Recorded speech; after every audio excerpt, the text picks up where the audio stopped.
విగ్రహారాధన ఆంతర్యం రాసినవారు మాధవరపు కృష్ణగారు. ఆళ్వారు మహారాజు తన నగరానికి వేంచేసిన వివేకానందుడిని దర్శించలేదు. ఒకనాడు దివాన్ బలవంతం మీద వెళ్లి ప్రణామం చేసి కూర్చున్నాడు. ఆ సమయంలో అక్కడ చాలామంది పౌరులు ఉన్నారు. వారు వివేకానందుడిని వివిధ విషయాలు అడిగి సందేహ నివృత్తి చేసుకుంటున్నారు. ఆ తర్వాత ఆళ్వారు రాజు బాగా ఆలోచించి, స్వామి, దేవుడు విగ్రహాలు రాయి రప్ప మట్టి కొయ్యలతో తయారవుతాయి కనుక నేను పూజించను, అపరాధమా అని కొంటెగా ప్రశ్నించాడు.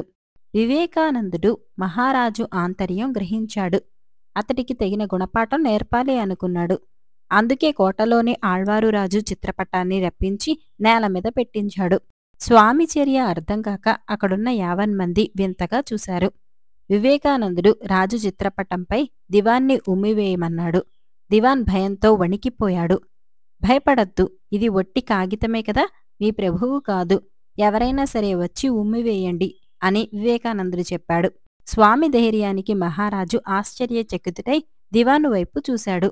మరుక్షణం, ఇది కాగితమైనా అలా చేయటం మహాపరాధం అన్నాడు దివాన్ గట్టిగా.